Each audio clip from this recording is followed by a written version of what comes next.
10 రోజుల విరామం తర్వాత తెలంగాణ అసెంబ్లీ సమావేశాలు తిరిగి మొదలవుతున్నాయి. ఇప్పటికీ 16 రోజుల పాటు శీతాకాల అసెంబ్లీ సమావేశాలు జరిగాయి. మళ్ళీ మంగళ బుధవారాలు జరుగుతాయి. విపక్షాలు కోరితే ఇంకొన్ని రోజులు కూడా జరగవచ్చని తెలుస్తోంది. గత డిసెంబర్ మాసంలో ప్రారంభమైన తెలంగాణ అసెంబ్లీ శీతాకాల సమావేశాలను 10 రోజుల పాటు వాయిదా వేశారు. విరామం తర్వాత మరో 2 రోజుల పాటు సమావేశం కాబోతోంది. సమావేశాలు ప్రారంభం నుంచే ఒక్కో రోజు ఒక్కో అంశంపై చర్చ జరిగేలా ప్లాన్ చేశారు. వాయిదా పడే వరకు ఆ విధంగానే జరిగింది.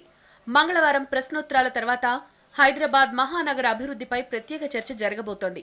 మండలిలో మైనారిటీల సంక్షేమంపై చర్చించనున్నారు. ప్రస్తుత సమావేశాల్లోనే గిరిజన రిజర్వేషన్ బిల్లును ప్రవేశపెట్టేందుకు ప్రభుత్వం ప్రయత్నిస్తోంది. గిరిజనుల రిజర్వేషన్ను 12% పెంచుతామని గతంలోనే ముఖ్యమంత్రి కేసీఆర్ హామీ ఇచ్చారు. బిల్లుపై అసెంబ్లీలో తీర్మానం చేసి పార్లమెంటుకు పంపించే ఆలోచనలో ఉంది టీఆర్ఎస్ ప్రభుత్వం. కొన్ని చట్ట సవరణ బిల్లులు కూడా ప్రభుత్వం ప్రవేశపెట్టబోతోంది. ఇప్పటికే సభలో 9 కీలక అంశాలపై చర్చ జరిగింది. విపక్షాలు కోరితే మరిన్ని రోజుల సమావేశాలు పొడిగించేందుకు అవకాశం ఉందని తెలుస్తోంది.